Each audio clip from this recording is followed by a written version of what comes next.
To the cloud. Hi, I'm Eliane Sainte-Marie of Parenting for Wholeness, and I'm here with Lily, who has kind of become my expert on handling meltdowns and has written a very amazing article that is kind of the basis for this call. So I kind of assume that people who are watching it have read that article, and I'm organizing this call to answer additional questions on how to apply it. Since Lily has a 3.5-year-old daughter, so people with older children have questions or multiple children. And that's it. This is kind of like my learning edge that I feel. And since I don't have children anymore, I'm bringing in some of the really wise parents that I've worked with to bring in their insights and questions, and we can all figure it out together. I don't claim to be an expert on everything, and this is kind of my favorite way of learning, is chatting with people who I really, really like and getting their insights. Uh, all right, so yeah, so if you're watching the video, I do have the link to the article on meltdowns that Lily has written. So I would recommend that you read that first, because that's what kind of covers the main ideas on handling meltdowns, and then come back to the video, and hopefully we'll address some of your questions that might have come up during it. So I thought we could get started with Lily, if you wanted to share a little bit about kind of what your journey with it was, and the results that you got, because I think that's like so inspirational to see where you started and where you're at now. Which, I mean, if I can share, when Lily reached out to me, it was almost a year ago now, Yep. and she told me what she was dealing with her daughter. I was like, oh shit, I hope I can help her, because it seemed so extreme. Mhm. But I did know the power of my program, and I did think if something can help her, this will do it. And then when I read Lily supporting people in a parenting Facebook group that I'm involved in, I was like, oh shit, this woman knows way more than me. I was so intimidated. But she did get a lot out of the program. And then she figured out this whole meltdown piece, which is mind boggling, is now is helping other people in my new group, and including people who have 5 children and people who I consider like absolute parenting experts. So anyway, that's my little intro to you, Lily. Oh, thank you. You make me sound so awesome. I love it. Well, you Um, are. okay, let's see. Where do I start? Yes, probably about a year ago, my entire house was completely chaotic. We were seeing the like extreme and very intense meltdowns almost daily. Um, there was one humongous meltdown. We were in a public park and it lasted for about 2 hours. We were trying to get home. We biked to the park and she would literally like throw herself off of the bike. She like tried to run into a pond. It was like very extreme. And that was my breaking point at which I contacted Ilian. Um, like I said, multiple hours long meltdowns pretty much every day, sometimes multiple times a day. Um, and just my house was miserable. So I did the CPP, and some of the biggest missing pieces for us that got us to the point where my house could calm down, I think, was understanding that there is a purpose. My child has a purpose that is doing her good during a meltdown. Like this isn't just a miserable experience for everybody that we have to suffer through. This is in service to her. So understanding that piece. And then the the truly getting on her team piece. Like I said, like, yeah, I'm totally on my kid's team. No, I wasn't. I was not on her team. And until I did that module and truly got onto her team, and then also the empathy module. Like those pieces, those modules was where I understood how I was supposed to support her in her purpose during a meltdown, if that kind of makes sense. And those Yeah. missing With pieces the purpose being being she she is needing to like somatically no, hold on. What like she is needing to process and release the experiences and the stresses and the tension that she is experiencing like she's tiny, she's a baby. Like these daily experiences that she's having cause her stress and she's needing to get it out of her body, and this is her body's way of getting back to a state of regulation. yeah, And it's yeah. important for me Which to help her. which is basically like the people who work with me, they do the clean parenting program, the Mhm. CPP, and then they realize that they need to process their own stuff. And then they Yep. pay me a lot of money to basically provoke meltdowns and help them process it. Yes, 100%. So to me, like I've come to think of meltdowns are like little healing sessions for children that if you can think of it as I'm going to hold space for them and help them process that, it might save them 5 or 10 or 30 sessions when they're in their 30s or 40s or 50s, paying people to guide them through it. That is, like, a really good correlation. I literally like, I sit and I think, "What would Ilian be doing right now?" I try to channel my inner Ilian when I'm doing these, like oh, yeah, like, I'll call them a meltdown session. When I'm doing a meltdown session with my daughter, I'm like, "What would Ilian be doing?" Because it literally is following kind of that same arc that a healing session that she does. Like, we're following essentially that same arc, which is pretty cool and very pretty interesting to me. Like, that's why it Yeah. works. So describe what your home life is like now. That Okay, so I started the CPP, like, actually started in October, and it was still very chaotic. And then CPP ended in January. So from October until January, in October, we were seeing like multiple times daily meltdowns. In January, maybe like 1 to 2 times a month, maybe for like a 20 minute, like little minor, like blip, and then it was done. Um, then like sometimes it'll ramp up and like now intense periods like where she's going through some like a developmental phase, and she's just like feeling a little more in a period of dysregulation. Like a more intense time might be like maybe we'll see 1 time a week again for maybe 20 minutes, maybe a big one, like one big one, and then she'll be good for like 2 weeks. It'll be like 45 minutes, and it's like relatively minor, and I'm just like it used to scare me so much. I used to be so scared of her meltdowns. I used to be so intimidated, and I'm like, great, let's go have this meltdown.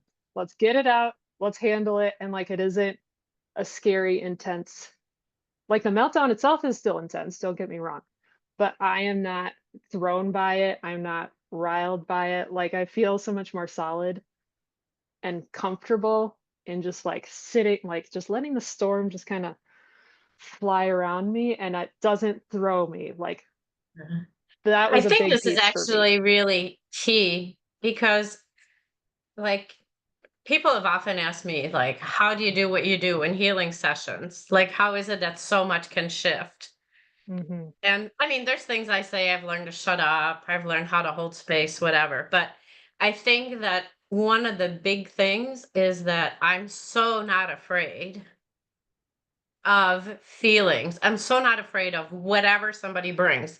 They can come and say, I'm feeling suicidal. I'm afraid of what I'm going to do. And I'm like, okay, bring it. Like, I very much have this feeling of bring it. I can handle it. I know there's nothing wrong with this. I know, in fact, it's very positive. I almost feel like I energetically draw out like the negative emotions Yeah.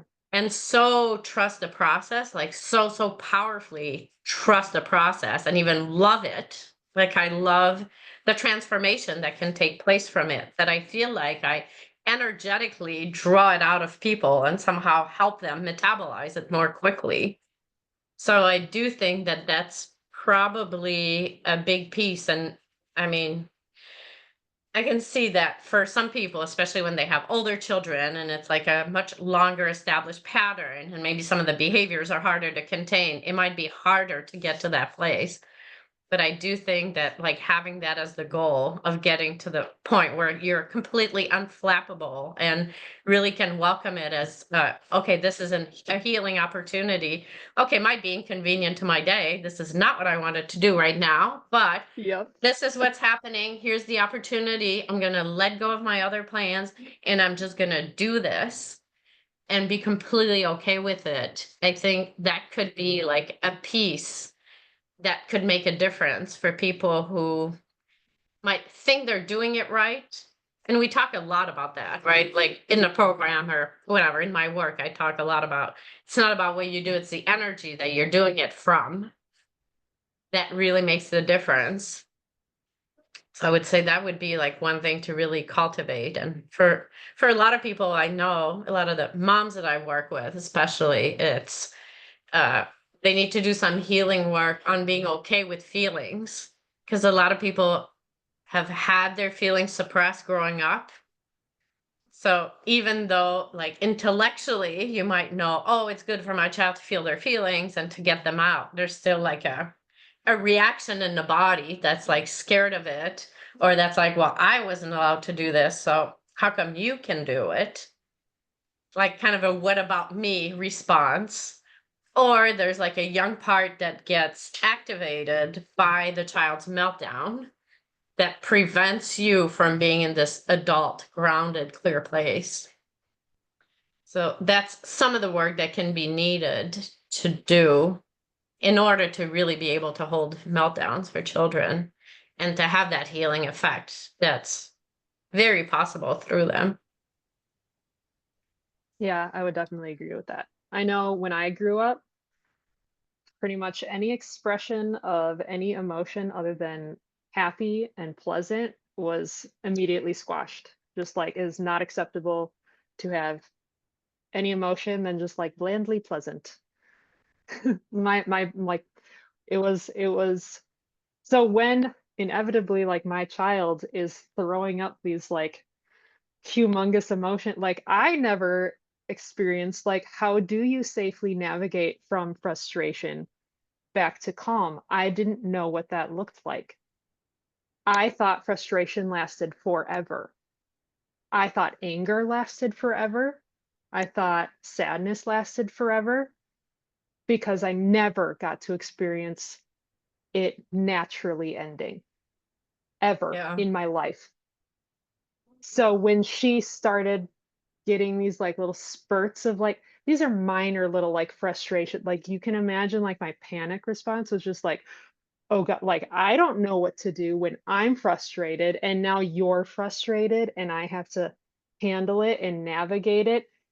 And I'm panicking. Literally, like my heart is racing, like I'm sweating.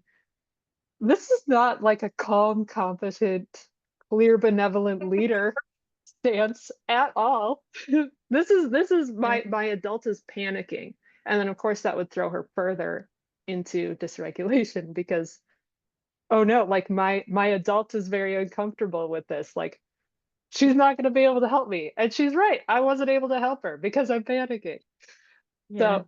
So yes, I would completely agree. Like learning to become accepting and comfortable of these emotions that were terrifying. I cannot articulate enough how extremely terrified I was whenever I saw an impending meltdown. Just like it would throw me immediately into a Yeah. panic attack. Yeah. And this is where the article that you wrote is so brilliant because it literally provides a roadmap. And Hmm.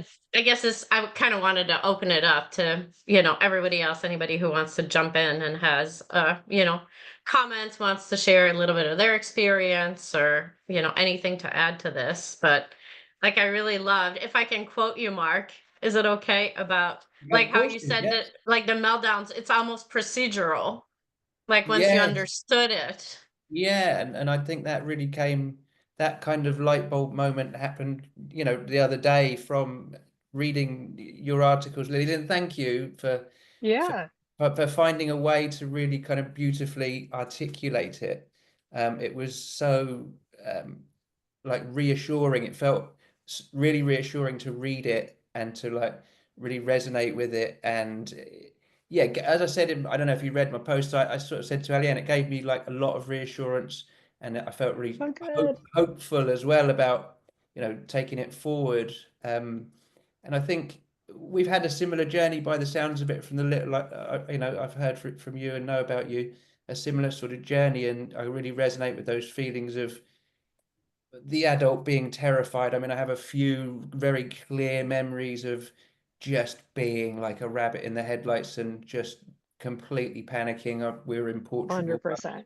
and it was Yeah. public display, big time, taking the whole roof down. There were people everywhere, and I just didn't know what to do, and I just handled it all very badly, let's say. And he's obviously You feeding. survived.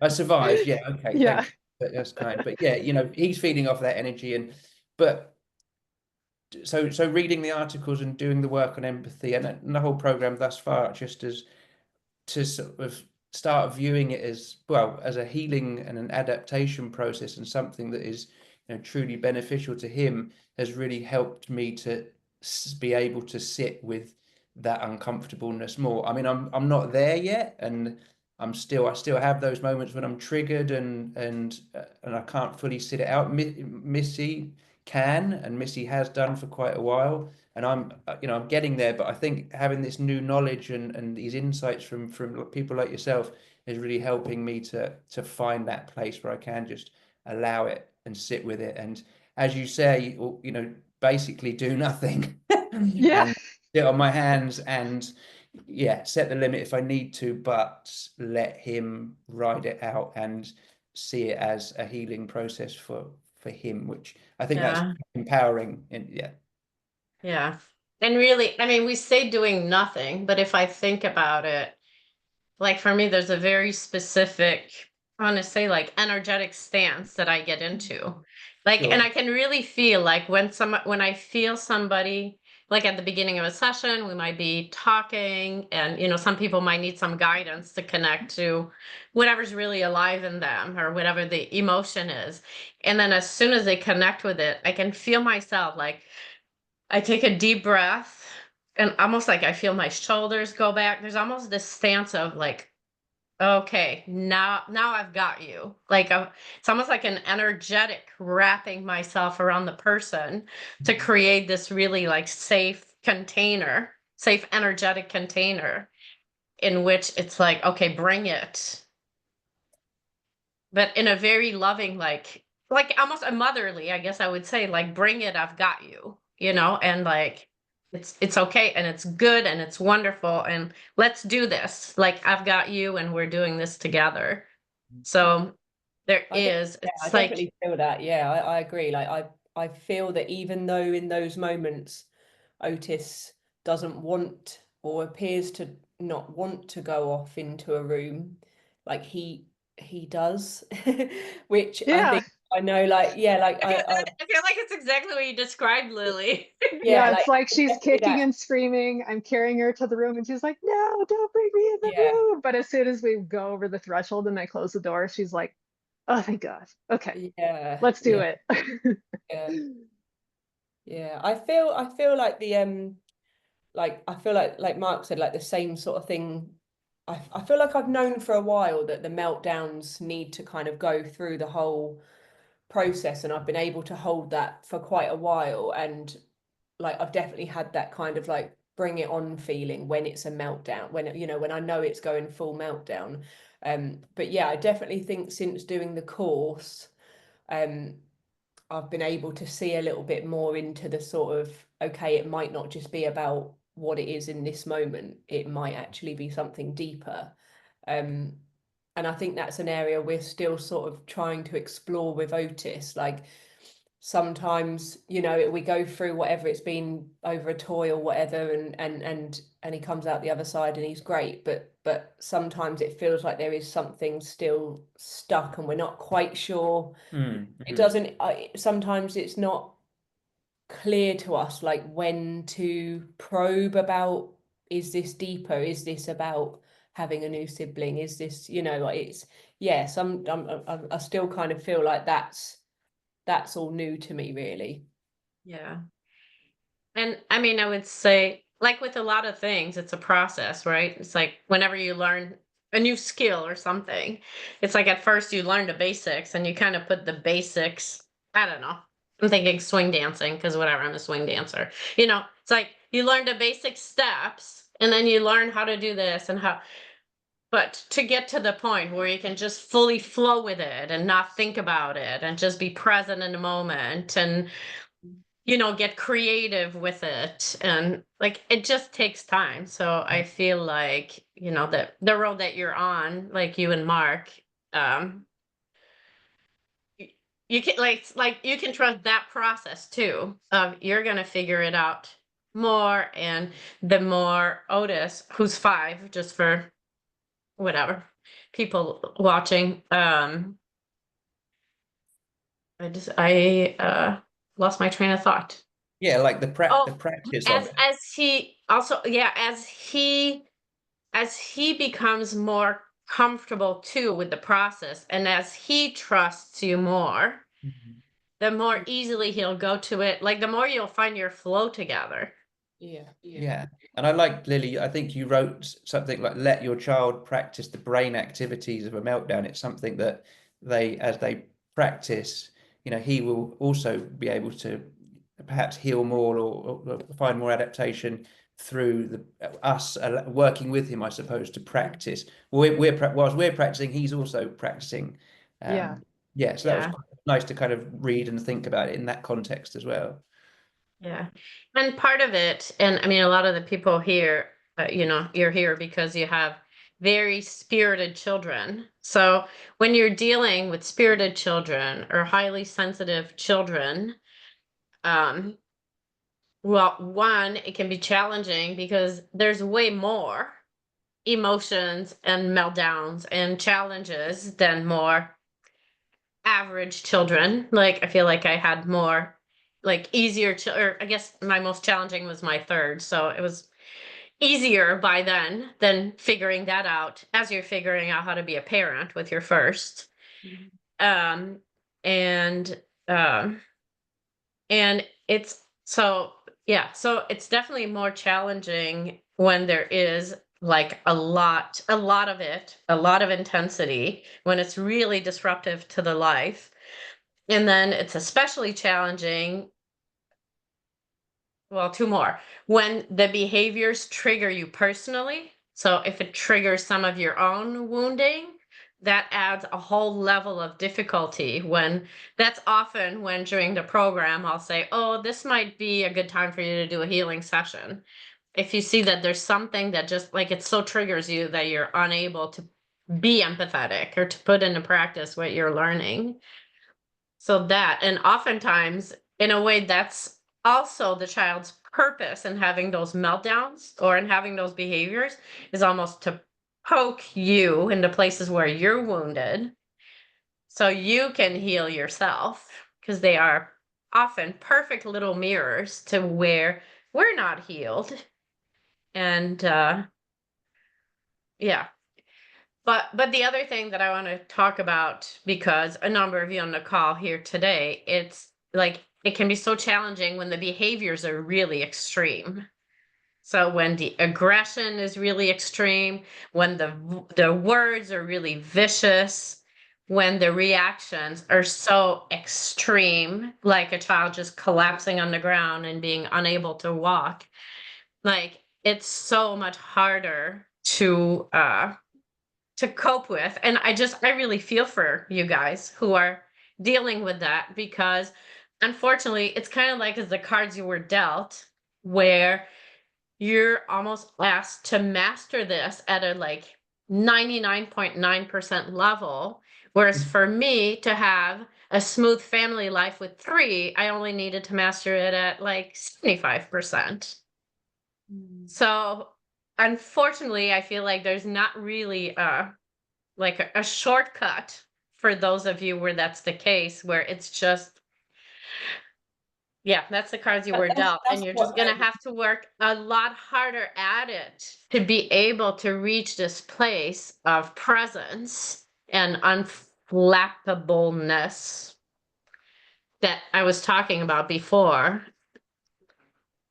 Yeah, yeah, that's I think that's something that we're struggling with a bit, is that like it feels like we're getting so much right, like it feels like we're putting in so much effort, and that we're like you know, our daughter is, it feels like it's textbook with her, like the course, like, you know, what we're doing, and but like with our son, like we're still having like at least one big meltdown a day, and they're definitely not as long as what they used to be, but yeah, they just that kind of like that spiritedness, like how much you have to be, like it's the tiniest little thing that will just But a little reframe, Missy, is that he needs the meltdowns. Like he needs the healing to get to a place where he's processed the trauma from, you know, his life so far, which being so spirited, you know, it's like you do, just like being highly sensitive, you get hurt all the time. Like that's just,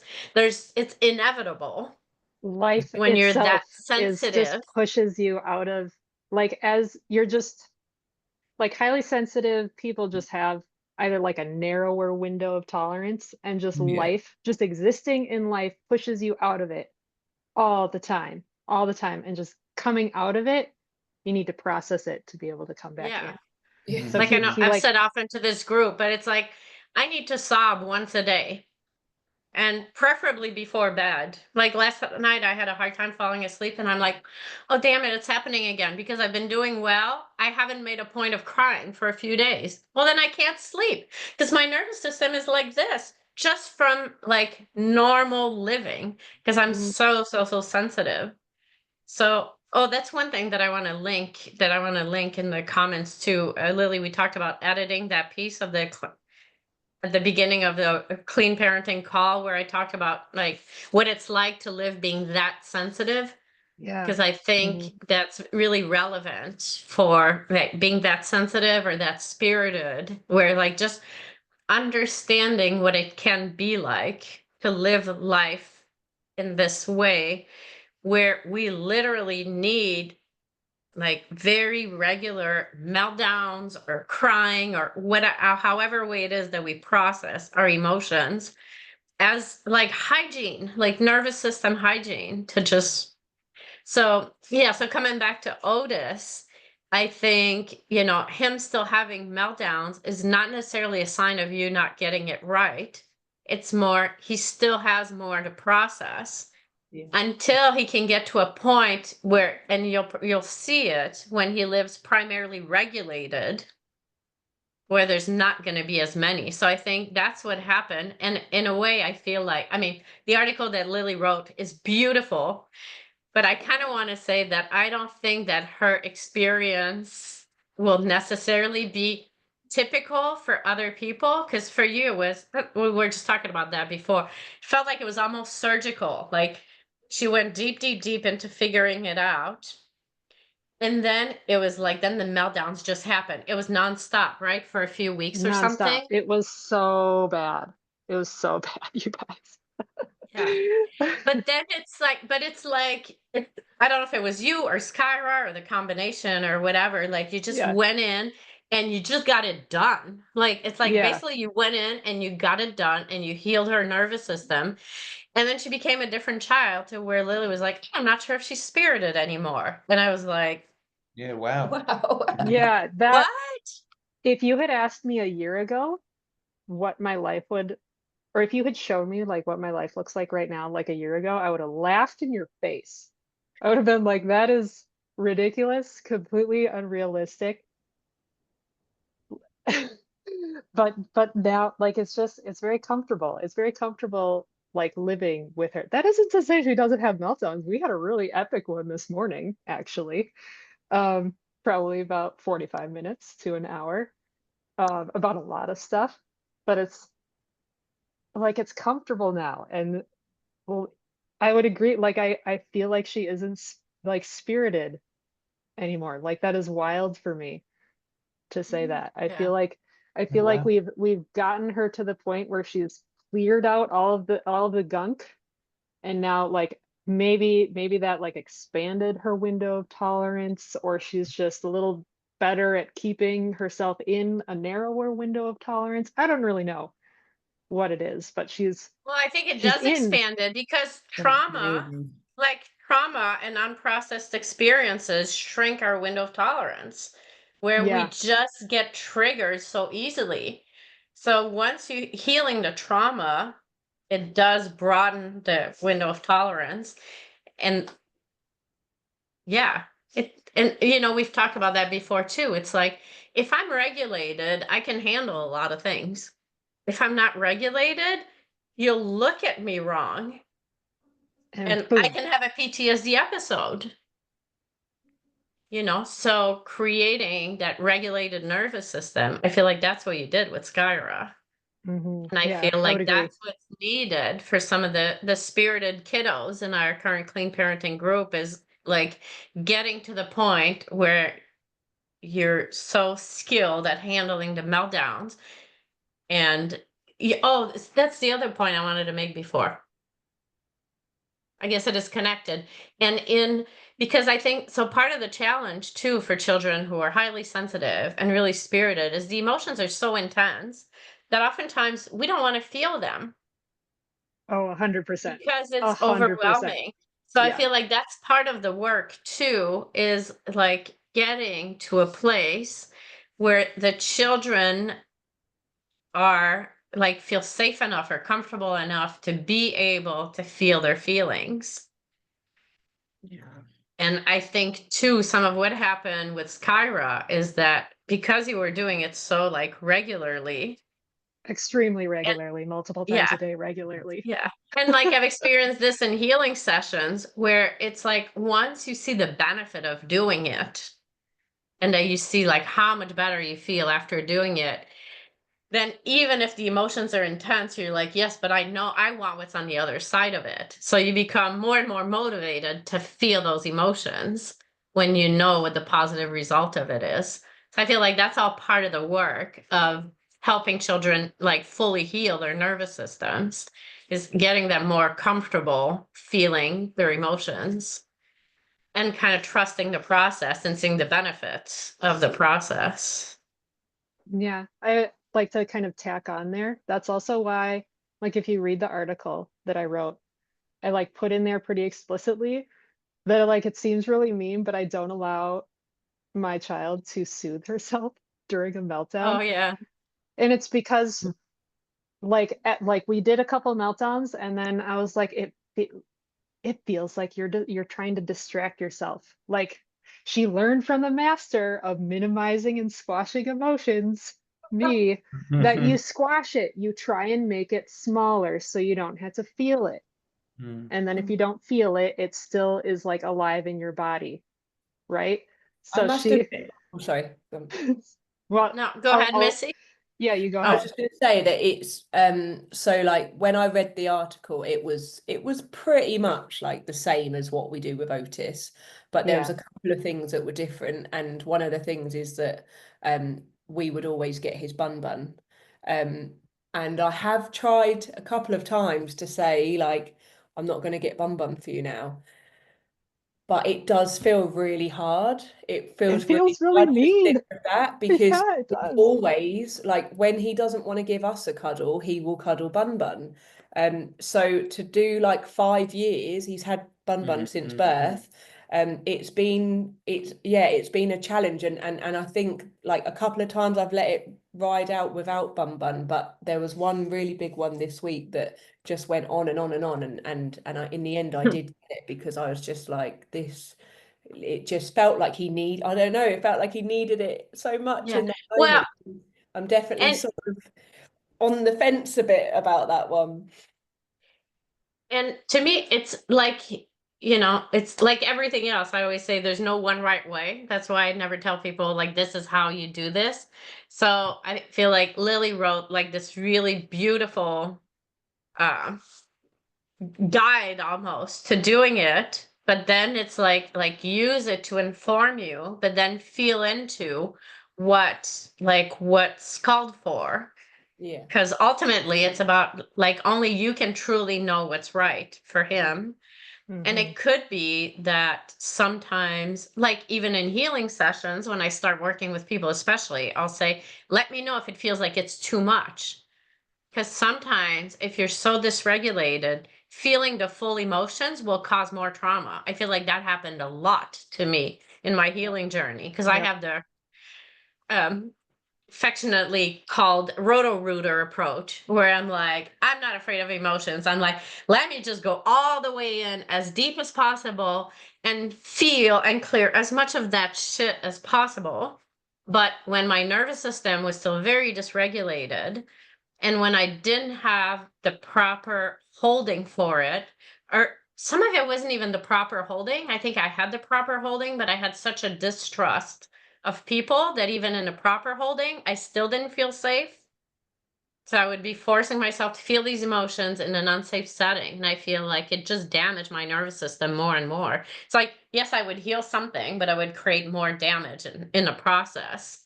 So it could be, Missy, that what you're feeling is like you're feeling that line for him of, yes, it's helpful for him to feel this, but it's a little bit too much. And this just brings him Brings down it down. enough that Yeah. it's like a level that he's able to handle. Yeah, because he did then still carry on, like once he had it, we still went through the rest of the meltdown.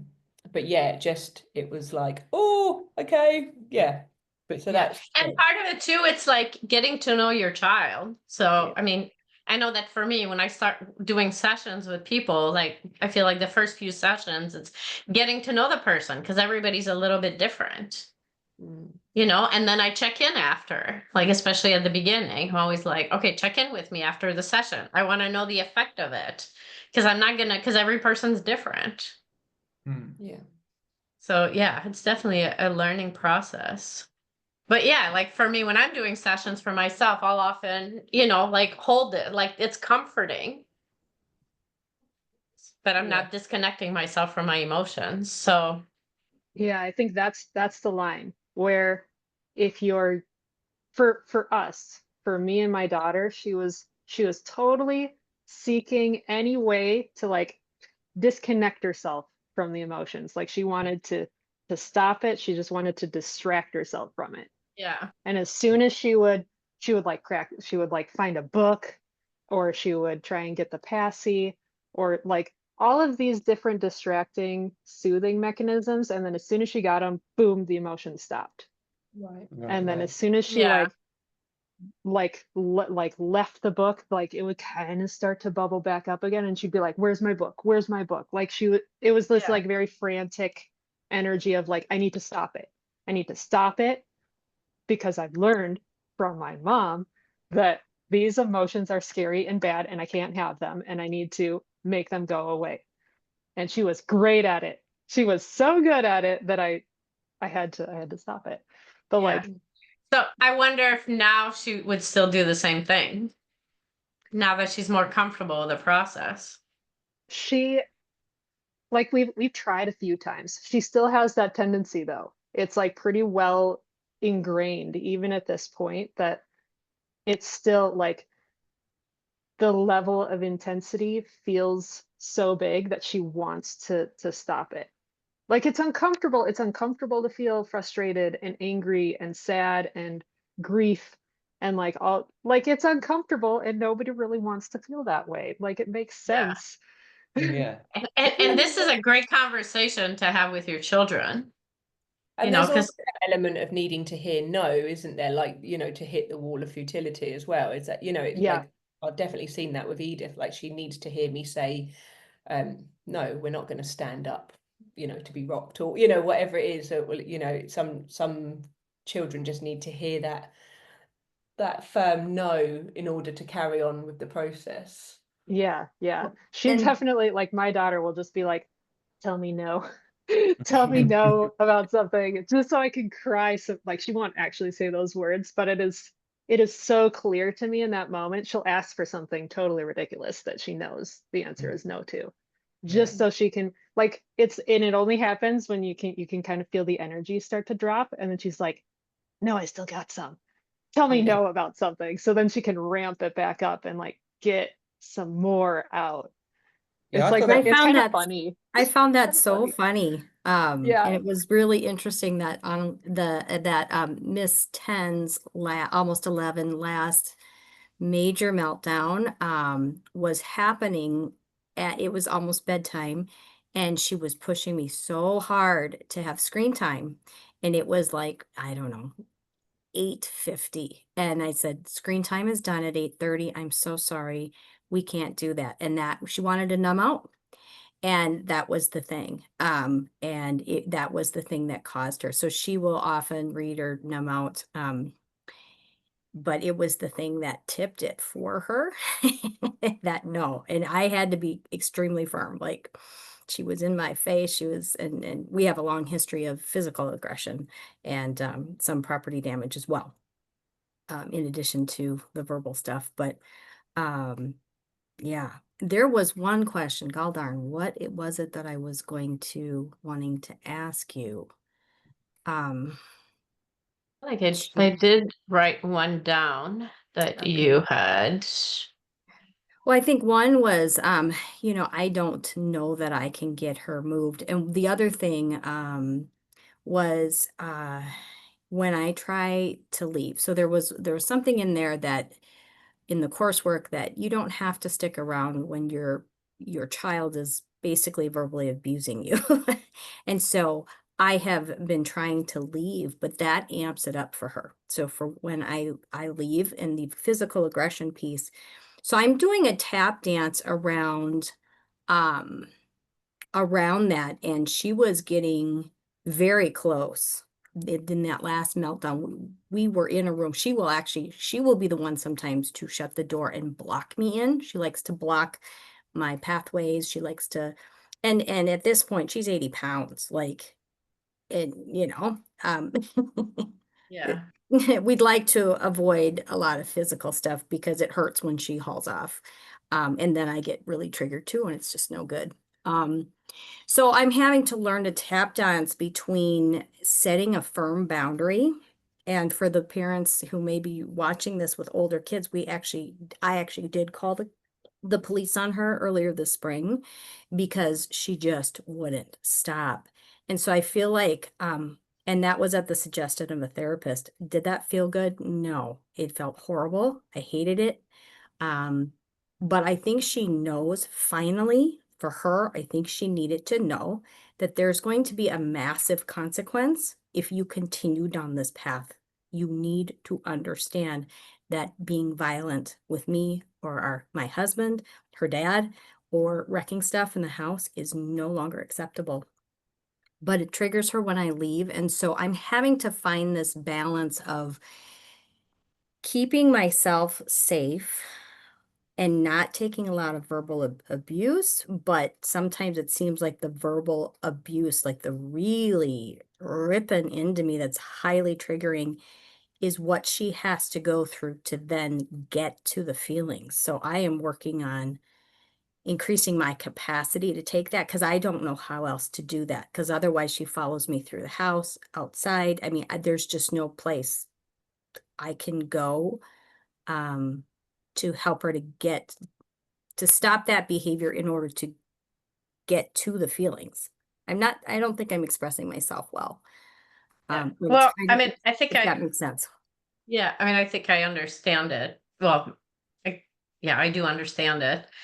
I mean, the fact that you say that there's And I did respond to you in, I don't know, one of the posts that you wrote about this.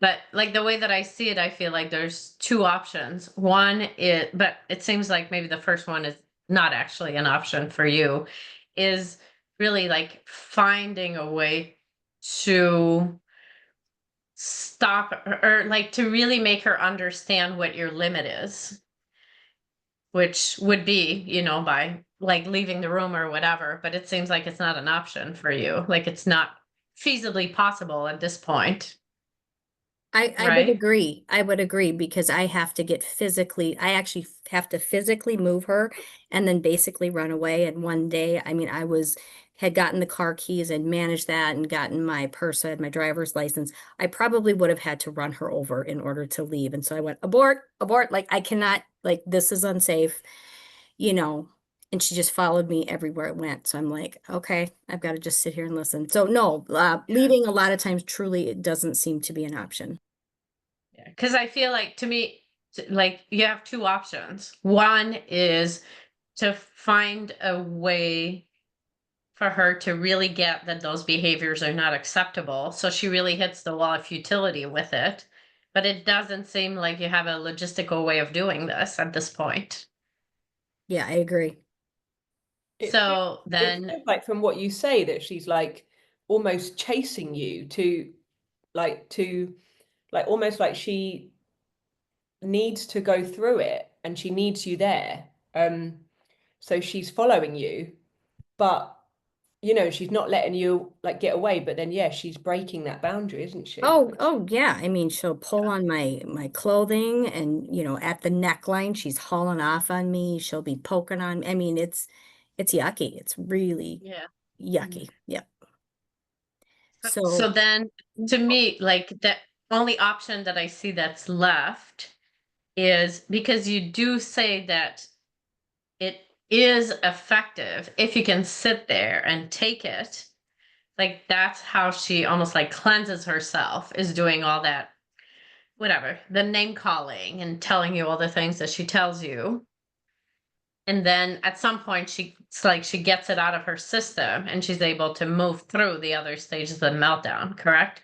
yes, and then finally in her rant, finally we'll get to the thing or the things, the hurt, the sense of unfairness, injustice, the whatever it is, but it's like she has to just go through all the splat and nasty and verbal abuse to get there. Yes.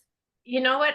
Again, it's like for me, I mean, it's recent, but I really make the correlations to like what I do in healing sessions, where like there are people who like they show up on the session, we'll talk 90 seconds, and then they just go into feeling the thing. So basically doing the healing right away. Where some people like to talk a lot. It's almost like they need to get everything out of their heads and like share all the details of the things. There's nothing wrong with it. For those of you who are smiling about that because you're recognizing yourself, there's nothing wrong with it. There's just like we all have our different ways of processing. And yes, maybe it's more efficient, the people who just start sobbing within 90 seconds of getting on the call. But whatever, like it's all just about honoring what each person needs and then supporting them in that. So it's yeah, so it could be that that's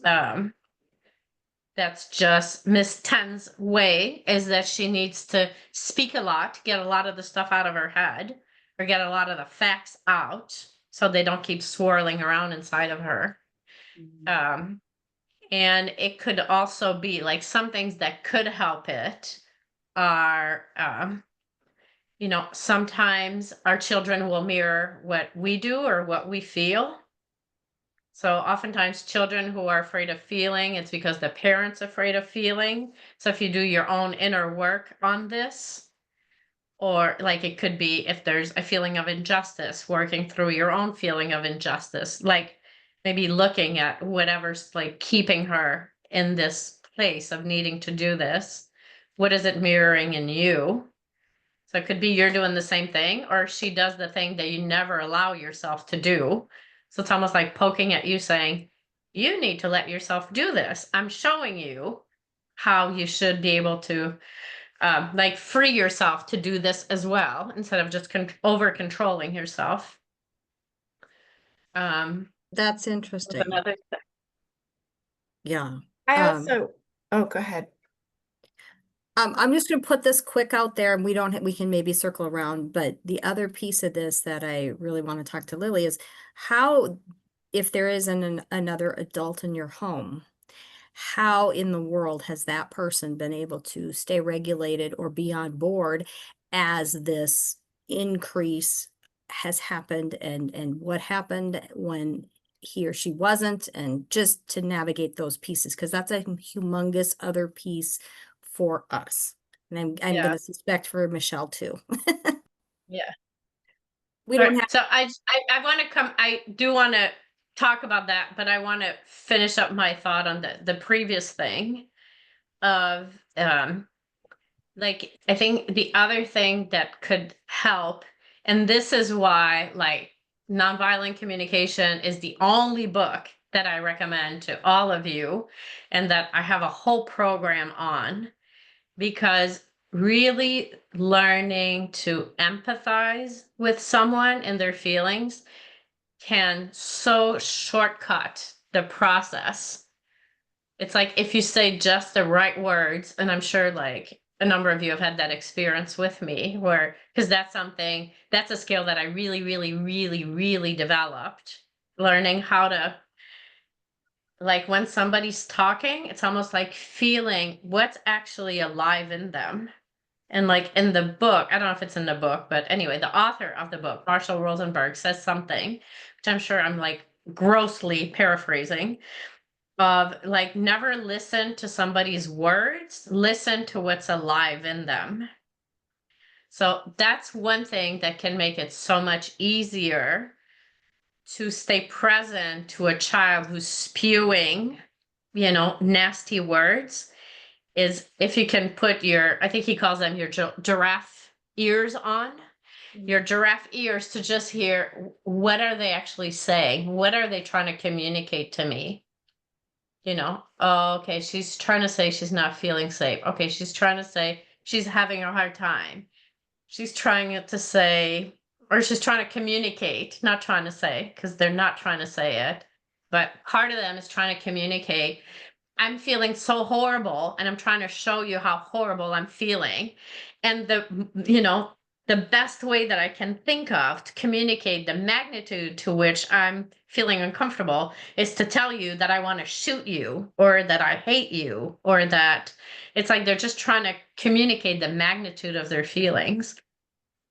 So anyway, so there's so much value in really learning to view children, well, people's words, but it's actually easier to do with children's words. And it does get harder the older they get. So I do empathize with those of you who have 10 and 11-year-olds. Yeah, to really try to listen for what's going on in them, and not give too much credence to the words they're using. But then also, if you can really do that effectively, and then you can reflect that to them, it can so quickly help shift the feelings.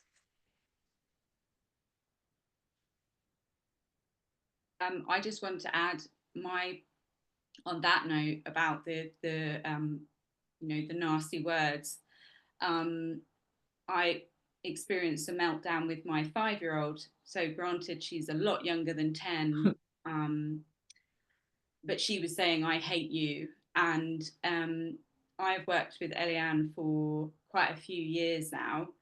I think I joined the CPP when my daughter was 2 and a bit or something like that. So she's now 5 and a bit. I was quite amazed, actually, having read Lily's guide.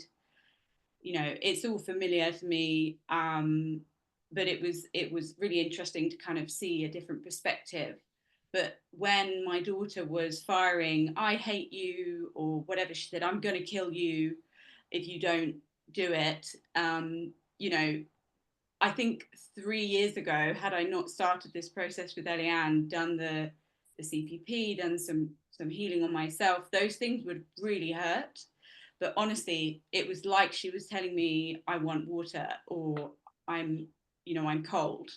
It just went, because I could see she was just processing what she had inside, and the less so I just said to her, okay, I hate you. I didn't, she said, I hate you. I was like, okay. And there was no, like, I just knew that I had to, in that moment, not absorb it, not deflect it, but just let it go. Yeah. And this has happened else. through doing a lot of healing work on your triggers.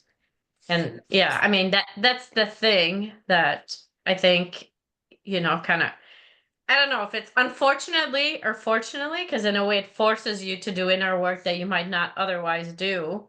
But that I think that for some of you, there is like significant inner work that will be required in order to get to this place that you've been able to get to, because yeah, oftentimes they will poke the exact wounds that we have in the ways that they will say those things.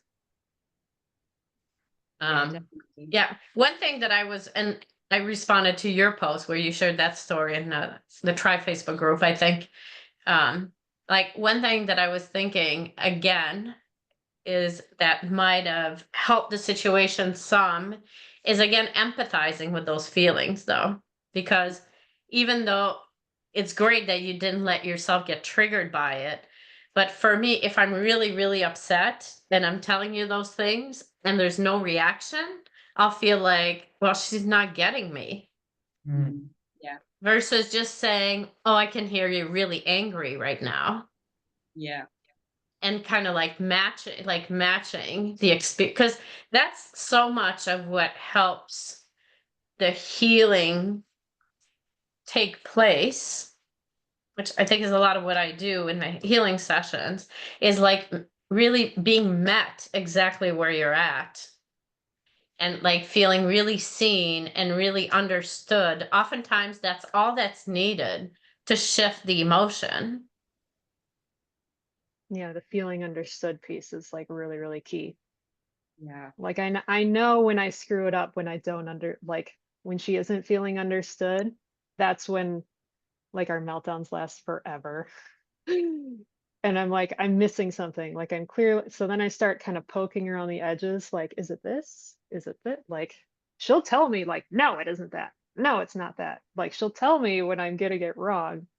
And I kind of got to like explore. And then finally, like it'll be pretty clear like when I'm getting closer or closer and closer. Yeah. So I feel like maybe that's the more challenging piece actually, because like we said at the beginning of the call, or how Mark said, that handling a meltdown, it's almost procedural. Like it's so almost like step by step. Yes, each time might be a little bit different and you need to adapt a little bit. But I feel like the piece, and I talk like the title of my article on empathy is the amazing power of empathy, and how I talk oftentimes how like that might be the most important skill that you ever master, because really, really learning to empathize, really learning to put yourself in the other person's shoe, really learning how to meet somebody in their vulnerable, intense experiences, and kind of like knowing how to speak to them or how to be with them. That's, I don't have words. Like Extremely powerful, I think, is it's so powerful. when Yeah. I've witnessed it on the few, since learning it, and a few occasions where I think I've truly witnessed it, it does feel extremely powerful, because it can quickly flip him. It's like, oh, okay, you get it. And then it's an energetic thing, I had in my early years of studying NVC, there was this not Marshall, he was like the next guy who kind of took over after Marshall died. But anyway, his name was Robert Gonzalez. Oh my God. When I was in his presence, I was like, Oh, I bet that's what it felt like to be around Jesus. Like that was literally my experience being with him. And two experiences. So one time, it was maybe the second time that I saw him. And we're in this room, there's maybe, I don't know, 200 people. And he just walked into the room and I started crying. There was just something about his presence that was, anyway. And then another experience that we had with him is one of the workshops, or not workshops, it was like a 7-day thing. So whatever, retreats, I guess, that I did with him, with my partner, and they were doing like a partner practice with somebody, and they were completely stuck.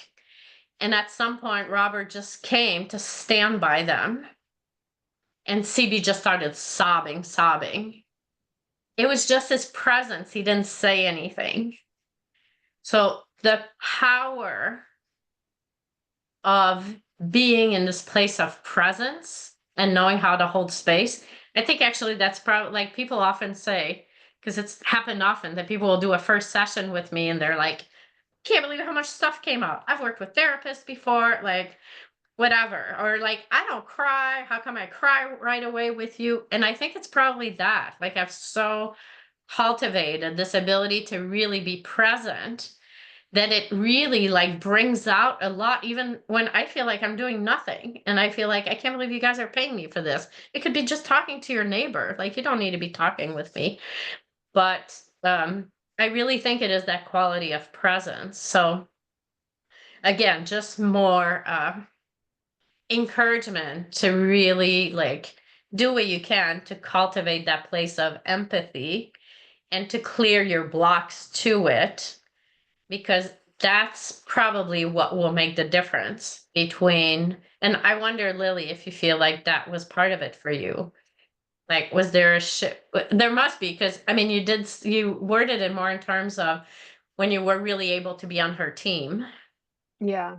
Like, that's the Yeah. shift that you felt, right? When you said you were on her team, but you weren't truly on her team, versus when you could really, like, full body bring yourself to being like, I'm with you. I've got you. We've got this. I'm not Yeah. afraid of you.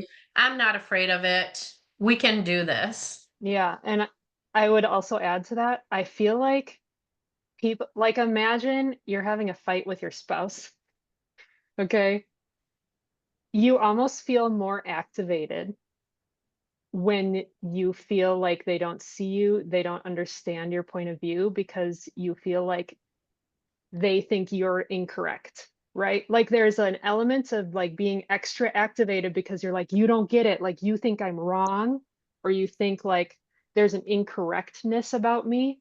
So as soon as you come to it with like, I see you, I understand, like that empathy piece, boom, like that layer of activation completely goes away. That's when you see the like, "Ah, okay, my mom gets it. She like gets me." Like, And I feel like, did you write that in that article or somewhere else about how, like, something about children are primed to recognize like the sense of rightness or something, and then as soon as they feel it, they really shift? mm, that does sound familiar. Where is that? I don't know. But yes, like, it's as soon as she sees like, okay, my mom thinks I'm, maybe not like correctness isn't quite the word, but like my mom feels like this emotion is normal and like expected, like it's okay for me to be feeling this way, because like I feel reflected by my mom. Like, she isn't being like a blank, um distant, like, how do I articulate it? It's like the difference between empathy and sympathy. Like, Yeah. empathy means like I'm in there with you, and like I told, like, of course, like, of course you'd feel angry when this situation happens, and Yeah. of course you'd feel sad, versus like, oh, poor you, like, yeah, you're sad, but like I'm not, because I'm better than you, and like I'm above all of that nonsense. That doesn't feel good. That feels Yeah. very uncomfortable. Like, I am being incorrect here in this situation. And like my adult Yeah. doesn't feel comfortable, like Yeah. it's kind of hard to articulate, but it like that's the kind of energy that I tried to come. Like I'm not perfect at it. I'm not like 100% great at it, but like I try to hit that as much as I can. Like, this makes sense. Mm. What is going on for you? Of course, Yeah. like of course this is what you would be doing right now. And it's normal and it's Yeah. okay. And like I But- see you and I get it. And like that, I feel like that's part of like being on her team. But like it only clicked for me after really going into the empathy because like I didn't know how to express it. Like I didn't know how to bring that energy. I didn't know that energy existed, first of all, and I didn't know how to become that energy until I did the empathy module. I didn't know what empathy was until I did that module. I'm like honest, like I didn't grow up in an environment that was empathetic towards me. So I never had it modeled to me. I didn't know what it looked like. I didn't know what to do. I didn't know that it was even a thing. And that, so like that empathy module was just like, boom, like fireworks, light bulbs. Oh, I understand. Like this is how humans should interact with each other. Like that was a very formative experience for me for like the CPP, for sure. Yeah. And I feel like it is for some people too, doing sessions with me, because then you get to Yeah. experience it. Can I just ask a question then on that? Like, because I feel like this is definitely something we're really working on, the empathy. But I suppose it's like when I know we're going for a meltdown, like I said, I can completely hold the space. I know like I know exactly how he needs me in those moments.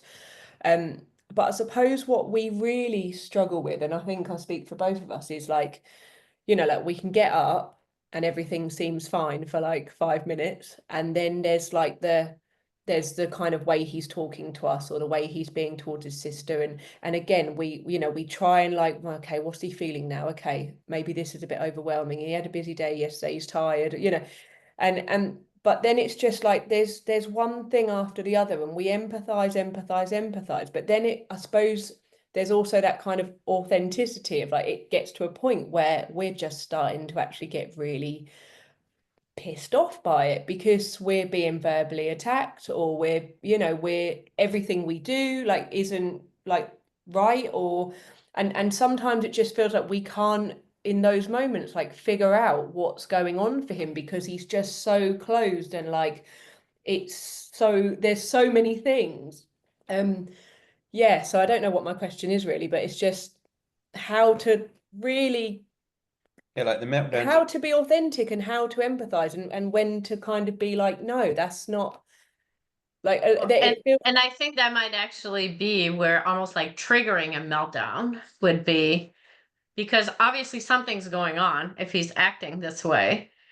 So trying to pacify him or avoid triggering him by giving him what he needs in that moment, probably what he needs is help processing whatever's alive in him so that he can come back to regulation.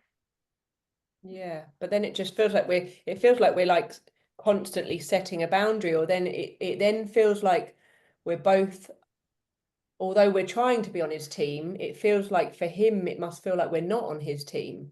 I'm struggling to sort of articulate what I'm. Yeah. Well, I mean, I think that like part of what you're going through, so Mark and Missy and B and Michelle, is like you're still in the like there's this whole backlog of stuff that needs to be processed. It's almost like you need to see it as a project of okay, for the next, I don't know, few months or whatever, this is what we're doing. And like we're gonna figure out how to do this, how to support them in feeling their emotions, feeling more comfortable, helping them process them, have the meltdowns. Think of it as like, I don't know. I used to have this program called the Deep Healing Program. That was like an intensive 3-month program. Think of it as like you're going into the Deep Healing Program for your children. Okay. Because then like you hear like Lily and Katrina, who like they're not dealing with this anymore because they've made it through the like supporting their children in feeling it and working on their own triggers. And so I think if you just think of it in those terms, it's not your life with him from now on. It's just this process that you're in, or this period that you're in, where it's like, we need to help him process this stuff and learn to regulate his nervous system. Can I ask a question, Eliane? Yes, Okay, absolutely. so with Miss 11, our meltdowns are different than they used to be, right? Like when she was younger, it was screaming and yelling and just completely losing her cool. And now it's like the beginnings of it is like a frustrated voice or a like short, fast comment at us. But then oftentimes she storms off down the hall, slams her door, and doesn't want us to be around. And so I don't know if that's, you know, like a preteen autonomy, I don't want your input or support, or if that's more of like, she doesn't feel that we're on her team and she doesn't fully trust us to help her work through these feelings.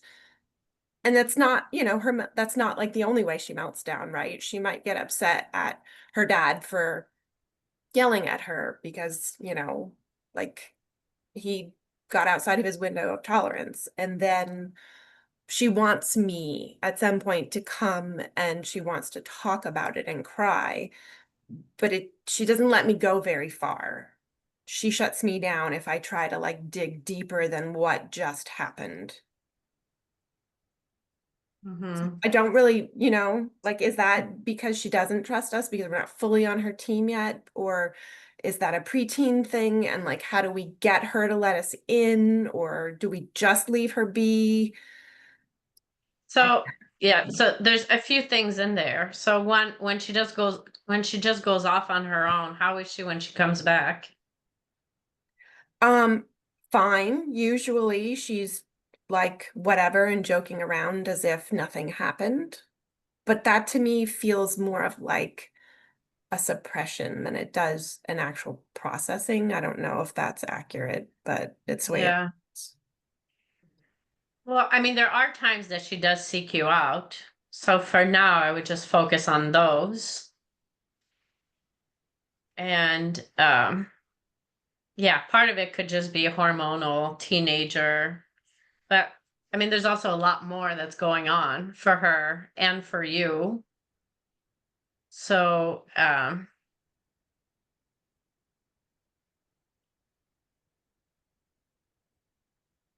yeah, I mean, I feel like, and you know, like I feel like you have been making some progress in your connection over the last few months, right? Since you've been in the program. Yeah, and we even had like a really sweet moment yesterday that I was so nervous was gonna shift in like a moment where I went into her bedroom and she was being goofy and like pulling on my arms, and then I pulled her on the bed on top of me and she stayed, like she laid on me for a little bit, and that's not typical of her right No, now. because usually she doesn't like when you get goofy, right? Doesn't want me to touch her. She doesn't want me to do those things. She doesn't know I'm being silly.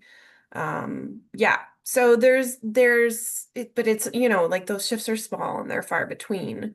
So that's why Yeah. I'm wondering if this is more of like a place of she doesn't feel like we're fully on her team. Like the other night when I tried to push a little deeper into her pain, she told me, "You can stop now."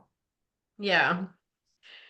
Yeah. And I mean, it could be that, yes, she doesn't fully feel you on her team. It could be what we're talking about before, that feelings are just overwhelming and she doesn't really want to go there.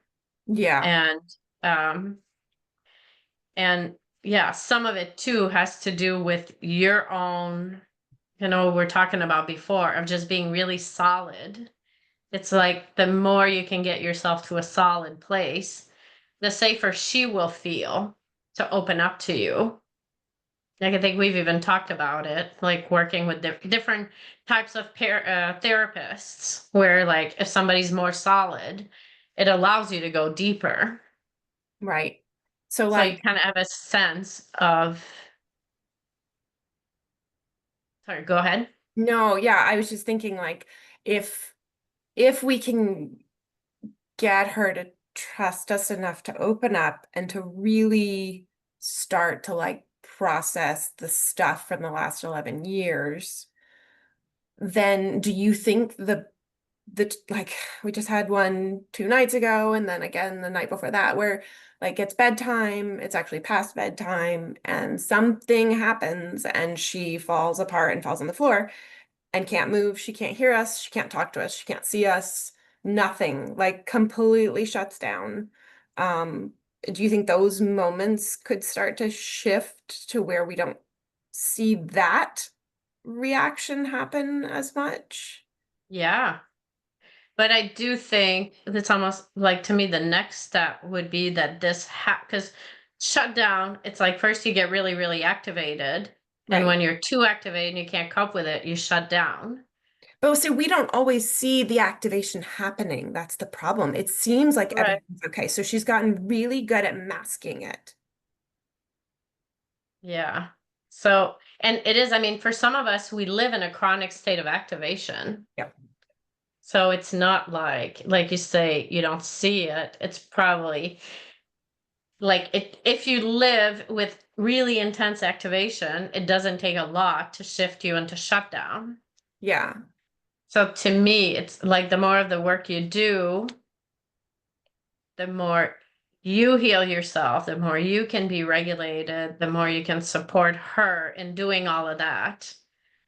And then the more, I think, when those incidents happen, she can not be in shutdown, but be more connected to what's happening so you can help her process it. Mm-hmm. And then it'll happen less and less. Okay. Does that make sense? It does, yeah. Because even like when I tried to talk to her the other day, I was like, you know what? I realize that oftentimes when I respond to you, I have a tone. Like often. Do you notice that? And she said, I don't know what you're talking about. Because it's just normal for her to hear my voice respond Right. that way.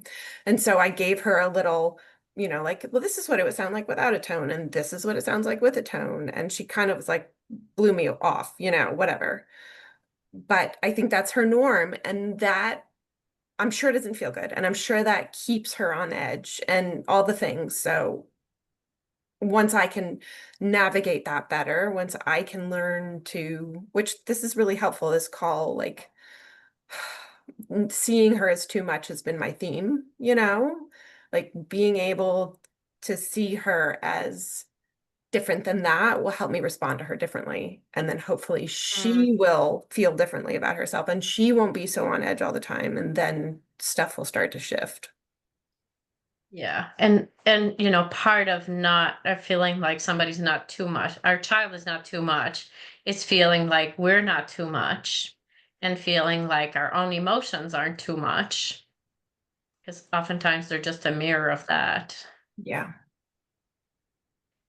Yeah. It's like, I really feel for you who have like yourselves a lot of trauma, a lot of challenges. In fact, I can very much empathize because that was me as well. Except for me, I didn't have any like super challenging children. But like I can't imagine like having to parent a child that intense with everything that I had going on inside of me.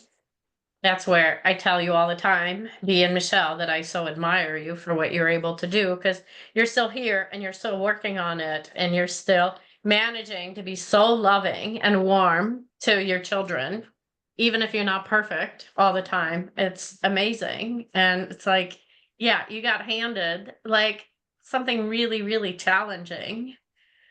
And I do feel like the way through is continuing to do your own inner work. And yes, finishing the program too, because you will be getting a lot more pieces by continuing the program. And then the other one be like, was reading your last module that I haven't responded yet, but like a big piece of that, like that's such a huge piece is healing your own triggers and learning to live within your own window of tolerance.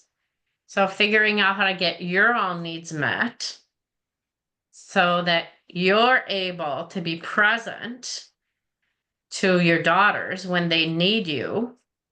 And I mean, I understand the challenge. I'm not saying that it's easy to do or even like barely doable, but I feel like that's the work. Like that's the path, is figuring out like, how do I take care of me so that I can be the mother that I need to be, so I can have the kind of presence, the kind of empathy, which will allow my child to heal and to regulate.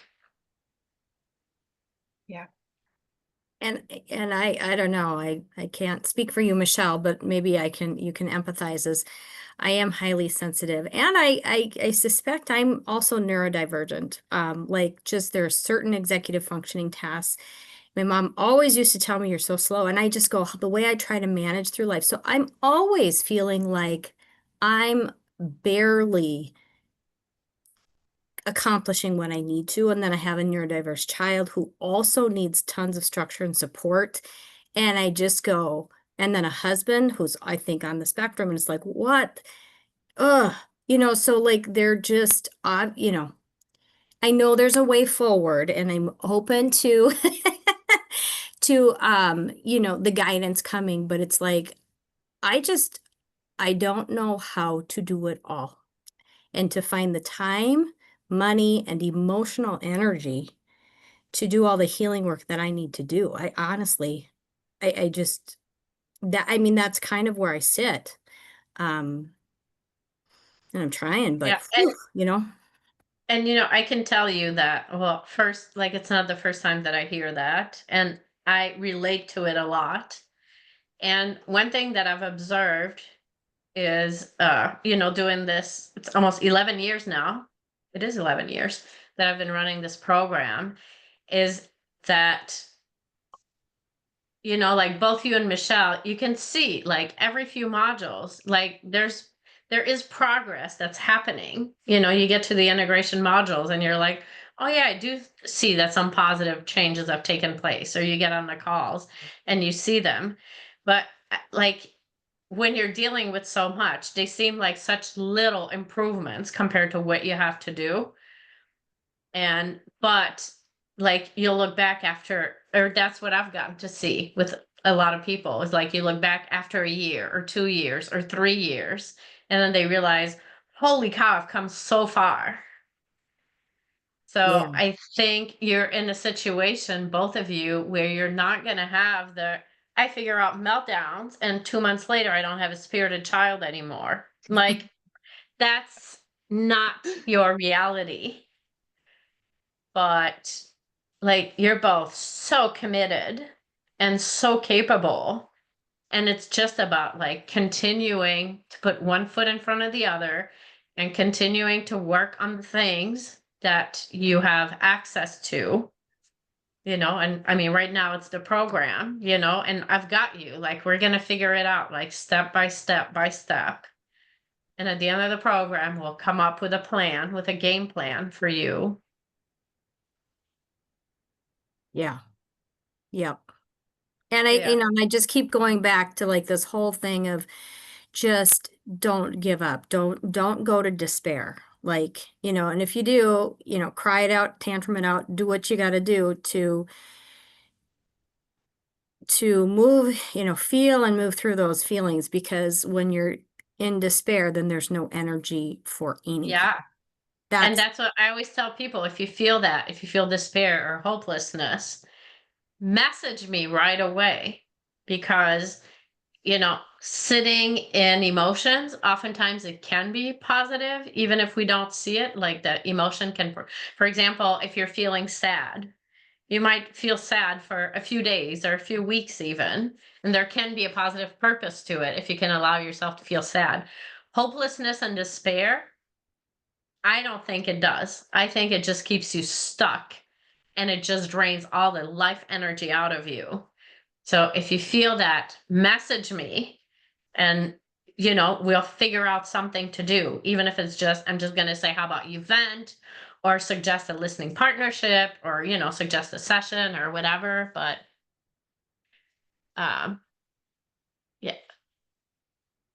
Oh, Mark and Missy, you're messaging something. Are you saying you need to go? I'm just going to turn the video off because we need to eat before the children come back. Oh, okay. Yeah, So we're still absolutely. here, but we're going to eat our dinner. Okay. Yeah, that's not a problem. So But yeah, that is while true because I think our sensitives too, they feed off of any upset in us. And so, you know, anytime I'm tired, I'm sick. A month ago it was, you know, grief over a loss of a loved one. You know, and then it spirals down. So that, yeah, there needs to be something that happens. Yeah. And I do think, I mean, for you, like finding ways to take care of yourself is so critical. Your life is so full, but it's like you need to figure out sometimes where it's just to recharge you. Mm-hmm. I think that's so critical for you Yeah. to recharge you and to energize you. Like those are two things for you that are so important. Yep. Yep. Like that's part of the formula. Yeah. Oh, for If sure. you can have that and if you can count on that, you know, you'll see in an upcoming module, there's an article on like taking one night off a week or whatever. But like doing something like that where like you can count on there's time for you because you're on call all the time with like very extreme demands and a really full life, and you need a place to meet your own needs and to recharge. Yeah. Yep. Yep. That is can't true. fill, you can't pour from an empty cup Yeah. at all. But, and I think the truth is that life, you know, there are certain stretches of life and you address that in the modules, Eliane, is that you just have to survive through it. And I'm feeling like I'm finally recharging a bit after that just 6-week woofda. And that's good. That's good. So, So do you feel like we addressed your question from before? I don't remember what it was. it was a question. Well, and then I put something in the chat too. It was, you know, when you have this emotional project, there's another parenting person that talks about, you know, like you said, Eliane, is this whole backlog of stuffed emotion, to see it as an emotional project, but even just to be able to,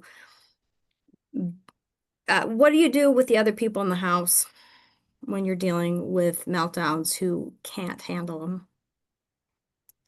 Or how have you managed that, Lily? Is there somebody, another adult in your house? Yeah. So me and my husband and my daughter, we live in the house together. So I am the primary meltdown point person uh, in the house.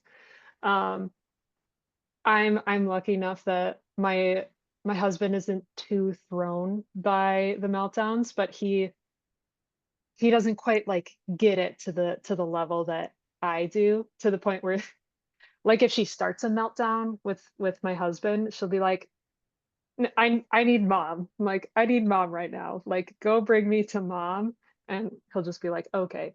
I think if the other parenting partner struggles with like either witnessing the meltdown or like struggling when the meltdown is happening in the house and you are the point person for the meltdown, maybe just like go, like leave the house and like go for a walk for like 20 minutes and then you'll come back, and like if the meltdown still isn't done, like maybe go on another lap. And so just like maybe if they aren't present for, does that make sense? I think maybe I don't really understand or know enough about the context, but it sounds like the parenting partner is like not in the room with you guys while the meltdown is happening, but is still getting agitated perhaps just by kind of being in the same space. And then maybe when the meltdown is done, like they're very activated now because the meltdown happened. Is that kind of like an accurate read on the situation? Yeah, yeah. I mean, he finally just like let me be. You can't be Yeah. helpful. You can't be helpful, and that's okay. I've Yeah. got it, so it was a lot of times it happens at night, so he's wanting to wind down. So, and we live in Minnesota too, so, on those winter nights, he's probably not going to go He's got to be trapped. outside, and but he still has choice in that. Yeah. I think, in terms of sometimes even when it's apparent that a meltdown needs to happen, and then like the verbal insults get slung, and Yeah. he takes it on, and it's like, oh, because he's reacting to the words, and he's a lawyer, okay? He loves to argue. Yeah. Jeez. Yeah. So you're gonna get so he's just like very prone to getting sucked into the argument. 100%. Yeah. 100%. So Yeah. your I husband do. would just give him space. Yeah. Yeah. Sorry. I can say it's, yeah. So, I mean, I feel like being able to successfully handle meltdowns, it's like so rare that people who are actually able to do it, who have the kind of commitment and emotional intelligence and whatever, willing to do all of the work that all of you guys are doing. So it's already like very rare. And I find that in general, of all the families that I've worked with, even the very committed, patient men, it's very rare that they've been able to actually do it. Mark is a huge exception in this. I've met 2 men in all of my years who I could say could really rock it. But in general, I think expecting that a man will be able, that a dad will be able to do it, and especially when, like, most of the children, like, especially if the mom is the primary caretaker, they feel safer with the mom. So that's who they'll allow themselves to go to it too. So it kind of becomes like the responsibility of the mom to just do it. And I think, again, like, the better skilled you get at it, and the more the more skilled you get, the more comfortable you get in handling it, the more positive results you get out of it, the more your partner might come to be okay with it and even want to learn from you. But I feel like your best point of power is you really getting to a place of you yourself mastering it and not being, becoming unflapped by it as much as possible. Yeah, I know, like, my husband was also pretty activated by the meltdowns too, but it's because I was activated.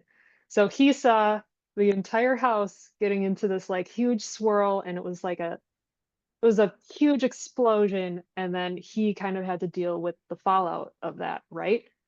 But as soon as I started dealing with it competently and not being flapped and just being like it was a meltdown, like we handled it, like we would leave the room, and like now it's like a non-issue. But like now he doesn't care. He's like, go ahead, have a good meltdown. Yeah. Like Yeah, and see you. the other thing for men too, well, I mean, I guess it's different because you're talking about just like your daughter with your husband. But another thing that came up on a, I don't know, discussion recently with Mark, which I found was so beautiful, is that men also can be very protective of their wives. So they can react to their wives being attacked by the child. So then they get triggered by that on top of the child's behavior in general. Yeah. And that's so beautiful. But yeah, so if you can get to a place of being like, I'm okay, you don't need to worry about me, that's going to remove one layer of your husband's reactivity to it. 100%. Like, you don't need to rescue me. I'm okay. Yeah, I think that's very true too, because it's horrible for him to see me dealing with that or getting aggressed. And but yeah, I think Yeah. he's calmed down too, as I have become more like, I've got it. I've got it. You can go. We'll be fine. It's amazing to like he hear doesn't that have you to got hover. to this place. Yeah.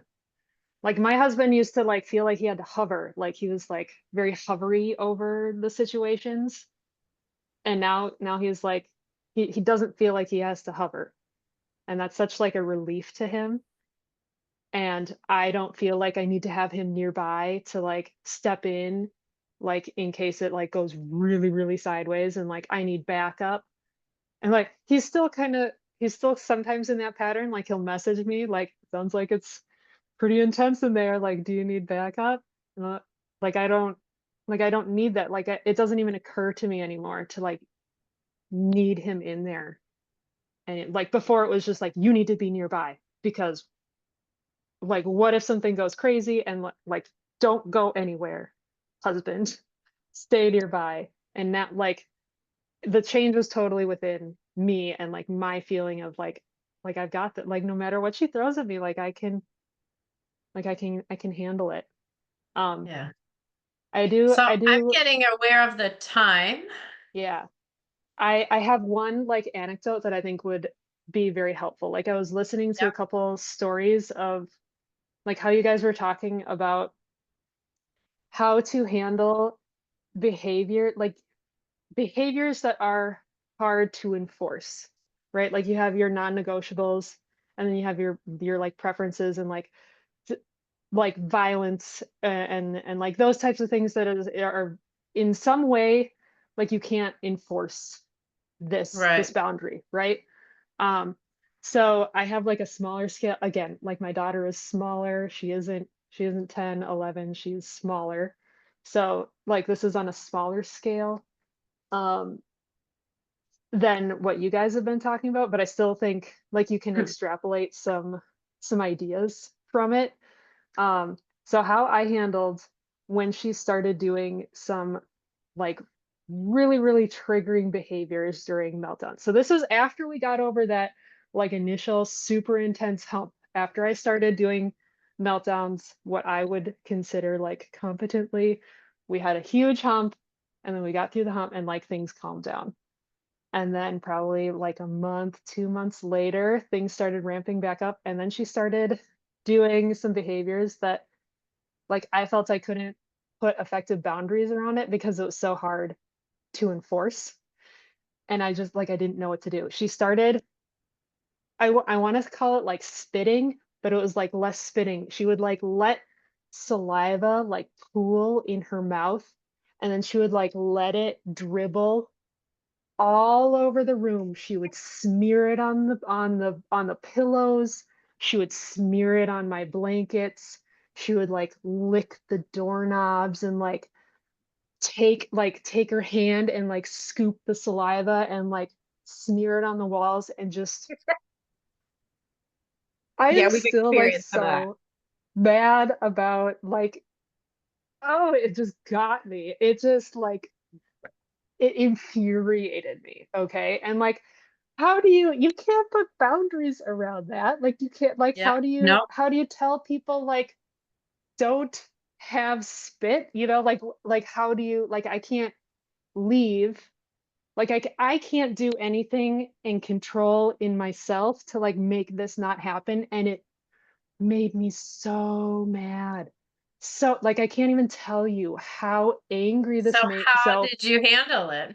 So I handled it. Okay, first of all, I did a situation worksheet on it. Like this is and it started happening like every single meltdown and I started feeling like the panicky feeling again because like I'm gonna have to clean every single blanket in that room. I'm gonna have to take all the pillowcase and I'm gonna have to scrub the walls and just like I started feeling like that panicky feeling of like, oh no, here comes a meltdown and like it's gonna be so much work and like I hate dealing with this and just I started coming off of her team.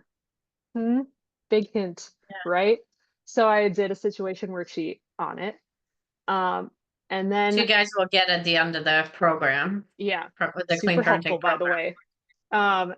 And I realized like this started happening like after so I've been doing like a lot of healing sessions with Eliane and part of some of like my really deep wounds were causing me to like need to almost like step away and like protect myself from her, and she was feeling that distance. Like this is on such a like a deep, she would never be able to articulate this, right?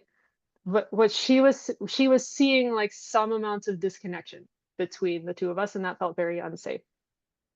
So like I was kind of realizing this as I was doing the situations worksheet.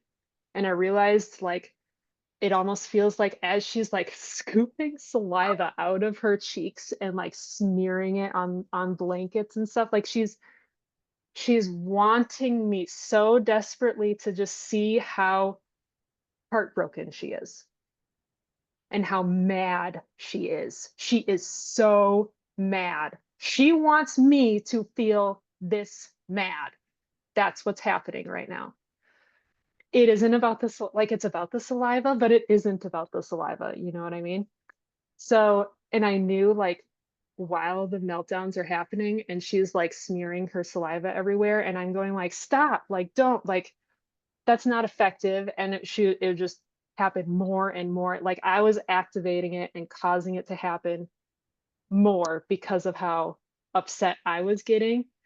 And like she was feeling the disconnection happening in the moment because of how angry I was getting during the meltdowns. So what I did is finally I sat down with her outside of a meltdown. Like I sat down with her and I sat in the chair with her and I said, you know, do you know how like I'm getting really, sometimes you might notice I get upset when you put your spit on like the blankets. Like when you're having some big feelings, you've been putting like your spit on like the pillows and the blankets, and like that makes me kind of upset. Have you noticed that? And she said, mm-hmm. Yeah, I noticed that, Mom. And then I explained why. Like I told her it makes me really upset to have to clean it all the time. I don't like cleaning it, and I really don't want to because it's a lot of work. And it's also kind of gross because it has germs in it, and like I don't like touching it. I don't like it when you smear it on my clothes, and like I don't like having it on my bed, and like I'm worried I'm gonna miss it when I try cleaning it. So I just like gave her all the reasons. Like here are the underlying reasons why like this grosses me out, and like I'm getting kind of upset by it, and like I'm sorry I'm getting upset, but like it's really, really gross. Could we make a different plan? Like when you have some really big feelings and you feel like you want to like get your spit on stuff, could we make a different plan? And this was me getting back on her team. I recognized that she needed to show me in this way how angry, upset, heartbroken, sad she was. And this is her way of doing that. And it really grossed me out and I really hated it. So can we work together as teammates, like true teammates? And like I fully accept that this is important to you. Let's make a plan for how it can work for both of us. So we agreed that like I would leave towels in the room, like little bath towels. Like we will have a little stack of towels in the room for you to use. And then you can smear your spit as much as you want on towels. Like I don't want it. Can we do it on towels only? And she said, okay. And then like she just started crying and crying and crying in my lap as we were having this conversation. And I asked her, are you wanting to take like you're wanting to use your spit, like this sounds so weird. You're wanting to use your spit to show me like how sad and upset you are. And she nodded and she said yes. And like I was just trying so hard to be empathetic. Like I've been missing for a couple weeks, couple months, because my brain has not been very well and it's been hard. And then she just cried and cried and cried. And then boom, it triggered a meltdown. And then she ran to the room. And do you know what she said? She said, Mom, I need a towel, because I hadn't gotten the towels in the room yet. And it, like she started pooling the saliva and she started like almost doing it and like scooping the saliva. And then she looked at me and she was like, Mom, I need a towel. I need a towel. Like it like almost broke my heart. She wanted so bad to follow the plan that we had made. And like, she wanted to follow it. Like, she kind of like half started down the path of, oh, I'm going to smear my spit again because this is what's active in me right now. But then like, wait, we just made a plan, and like both of us are really, really happy with this plan, and like that feels really good. And like I'm like literally holding in my spit right now, like, Mom, I need a towel, I need a towel, I need a towel. So then like I ran out and I got her a towel, and then she like dribbled her spit in the towel. So like this is just like a weird, bizarre example, but like if you circle back in like a calm moment, like what if you just made a plan with your kid? Like, you're so angry and you want to yank on my clothes. You're so angry and you want to scream like these big words at me. Like, what if we could make a plan of what would work for both of us when you feel like you want to do that? Like, what would happen? You know, a couple things that come to mind is a lot of the people, I think most of them in the group, their children don't want to talk. So that's one Yeah. of the challenges. Yeah. And Yeah. I think one thing that I'm hearing as I'm hearing you talk is there's really a sense that she really feels you're on her team and she really trusts you. Yeah. So I think for a child to so want to make their mom happy from a healthy Mhm. place, not from a fear Yeah. place, but Yeah. from a Yeah. healthy place, which is what it is with you, there needs to be like such a sense of connection, but like I want to say harmony with the parent. Yeah. And to be clear, And that did not exist for me before I started the CPP. She oh did yeah, not trust me at all. Like, I was scary mom. Okay. There was no way that she trusted me at all, because yeah, I couldn't handle anything she threw at me. Any little blip, I would completely go off the deep end. yeah. And this is where like both Michelle and B, how I keep kind of like highlighting the positive shifts that are happening. And I think I just wrote that to one of you this morning about how it's like you're slowly building trust. I mean, I think Yeah. there was always, you were both amazing moms already. So it's not like there was none at all, but like everything that you handle right, that you handle in a better way, all the ways that like they start softening a little bit towards you, trusting you a little bit more. Like that's what you're working on. You're working on building that connection, the sense of trust, the sense of being on the same team. And you might not see a lot of results yet, but that's the important foundation that you're building Yeah. that will lead to that.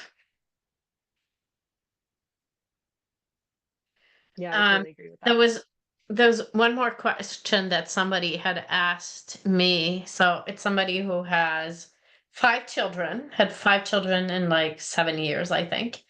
And is one of the most amazing moms. But when she read Lily's article this week, was like, wow, that's amazing. And how do I do this with 5 kids? And kind of so one of my thoughts around that is it comes back to this idea that it's kind of a project like learning how to facilitate meltdowns properly and fully with my children and knowing there might be more right now. And yeah, some of what we've discussed already on the group call. And yeah, I mean, the other thing with children, like having multiple children, is well, one is that if you need to attend to one child, you have other children who can attend to the other children. So that's something that you can tap into if your 5-year-old is having a meltdown and your 3-year-old needs you to, uh, yeah, to tell, like, ask one of the older children, hey, can you please come and take care of the 3-year-old?